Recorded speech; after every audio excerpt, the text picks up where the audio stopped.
Welcome to CivicCentre IAS. In this class, we will understand one of the most important concepts, especially when it comes to our standard of living. So, generally, what we think about our earnings and at the same time expenses. Generally, most of the times, what we believe is nothing but the inflation rates are very high. Yes, that was completely agreed. But at the same time, our minimum wages, whatever paid by our employers, and there is some standard of living wages. So that is the discussion for today's daily economy series. So if you look at living wages versus minimum wages, what is living wage? Living wage, nothing but the wages which are meant for your requirements for standard of living. The wages which are required for standard of living, decent standard of living, whether it should be useful for your education, health, and other expenses. This will be considered with respect to inflation effect. And another one is minimum wage. Minimum wages are paid by your employers if you are in organized sector, right?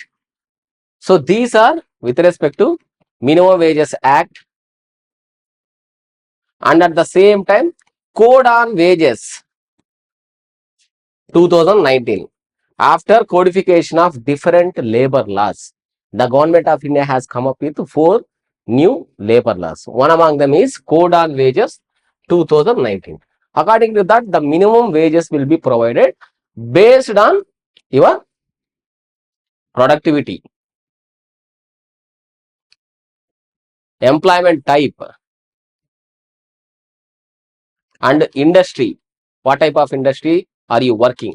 So based on these factors, minimum wages will be considered. So if you look at what is the need for living wages in India, recently Ministry of Labor has come up with a proposal. Why can't we propose a new standard of living wages so that each and every person in the labor community especially will be benefited from these living wages? Nothing but according to your inflation in the market, inflation in the economy, the wages will be raised. That is in simple terms. So if you look at necessary, what is the necessity of introducing these living wages? Nothing but the wages whatever we are getting as of now, these are not meeting basic needs. Basic needs means education, health, and at the same time our housing. If you look at education sector, most of the times these education fees, if you look at recent instances of students especially enrolling in LKG or UKG, lakhs of rupees of fees were there. And healthcare, out of pocket expenditure is very high in this country because lack of insurance facilities. Majority of the times the insurance facilities are not well aware to the public. That is also one of the major reason. Next one, housing. To some extent, Government of India is providing housing facilities under their flagship programs, Pradhan Mantri Indira Gandhi Awas Yojana, which was later renamed as Pradhan Mantri Awas Yojana. It has a both rural component and at the same time urban component. Rising cost of living and inflation. So, if you take an example of recently reported one report, according to that, 85% of the population which were working in unorganized sector, they are only saving monthly 2000 rupees for their savings. So you can imagine the plight of these laborers, especially unorganized. Next one, if you provide these basic living wages, then obviously you can expect better health outcomes, better education access. Obviously, better living standards will be fulfilled with these living standards. Instead of providing freebies, so generally whenever there is elections around the corner, most of the political parties, what they will do, they will simply announce the freebies.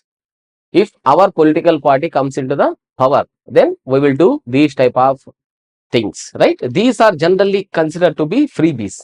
These are nightmare for policy makers. Even in many instances, the RBI and even different types of policy makers and economists also warned that India's physical space has been under the lot of strain because of physical slippage from both government of India and at the same time respective state governments because of these freebies culture. So instead of providing these freebies culture, why can't we provide living wages so that the better outcomes would be expected? Next one, aligned with constitutional mandate. There is two articles mentioned in Constitution under Article 39 and 43, which have explicitly mentioned about decent standard of living. One is standard of living and equal pay for equal wages should be equal for both male and at the same time female. So these are also directive principles of state policy. Whenever the government of India or any state governments are making any policies with respect to the social and economic advancement of weaker sections, then obviously they need to keep in mind about these Article 39 and 43. That is also mentioned under Constitution. So these are the basic requirements once for the living wages. So what are the challenges implementing a living wages? Lack of updated cost of living data. If you look at areas, especially rural areas, urban areas, semi-urban areas, and major metropolitan cities, the employment type and employment type of these data will not be unique across all the spectrum, because in rural areas the wages will be different and working conditions will be different. In a similar way, majority of the urban areas and in metro cities, it is completely different. On top of it, we have a gig economy.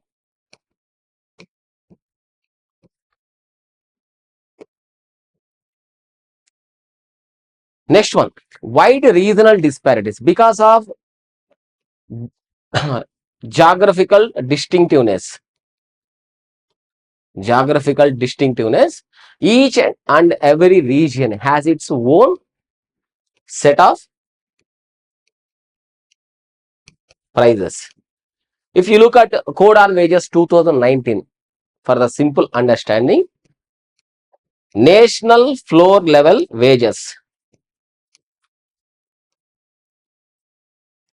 were announced in 2019 Code on Wages, but it has not been materialized. It has not been implemented so far. That is also one of the major reasons. Next one, informalization of labor market. Most of us know what is informal economy. So these are not directly under any purview of government of India or any statutory bodies. Then obviously the government don't know anything about how much volume of informal sector was present in India. But some estimates, some World Bank and IMF has generally projected that India's economy is mostly informal in nature, and 85 to 90% in between this range, the informalization of market economy is there. Ours is market economy because the supply and demand for any goods and services will determine the prices of those goods and services. But that is completely informal in nature. Next one, implementation gaps in labor codes. Obviously, under 2019 Code on Wages, the government has notified national floor wages, but it has not been materialized so far. So that is also one of the issue. Next one, what is the way ahead? So how can we ensure that each and everyone should be paid equal wages, so that the socio-economic conditions, especially socio-economic conditions, especially weaker sections, will be uplifted? The first one is introduce a tied wage system, nothing but from village level to metro cities. Each and every geographical area has its own advantage and disadvantage when it comes to labor market. So obviously you need a structured tied wage systems that should be followed. That is one of the implementable solution. Second one, gender responsive labor reforms. Mostly if you look at women's labor force participation rate, these are very low or meager. So obviously you need to focus on skilling of this workforce, and at the same time provide the employment in especially automobile industries and auxiliary industries, so that they have a better output. On focusing these gender responsive labor reforms, you can have a living wages. Focus on industrial hubs. India has produced numerous industrial resolutions, industry policy resolutions since from its independence. But each and every time, whenever the industrial policy resolution has been announced by Government of India, there are some issues plaguing the implementation.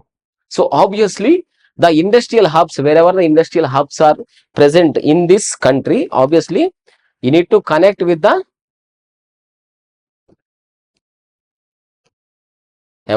employees. So industrial hubs or corridors should be utilized for the creation of mass employment opportunities.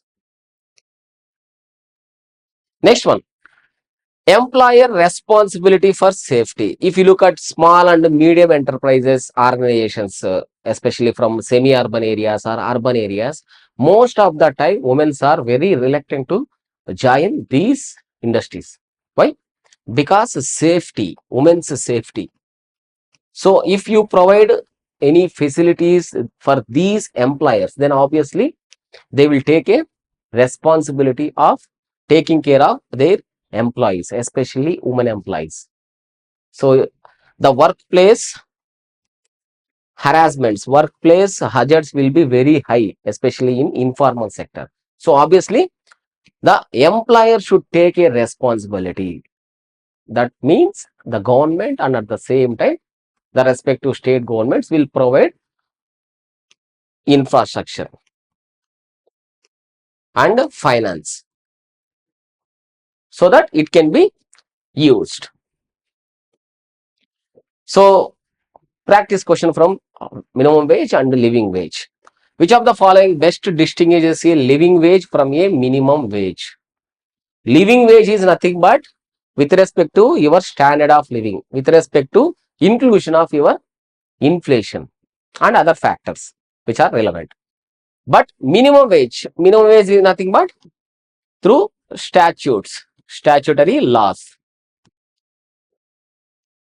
A living wage is legally enforceable, while a minimum wage is a voluntary. Living wage is legally enforceable. No, it does not mention anywhere.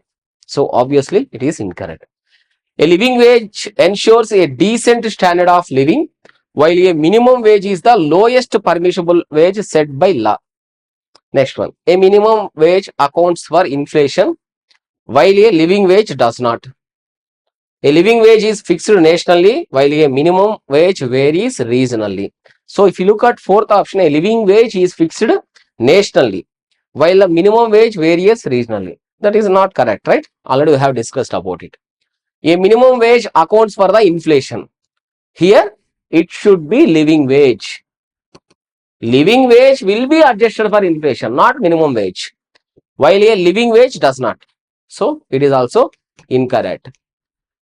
A, C, D are incorrect statement. Only B. A living wage ensures a decent standard of living, while a minimum wage is the lowest permissible wage set by law.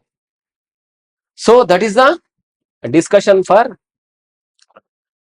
minimum wage and living wage. What are the standard of livings?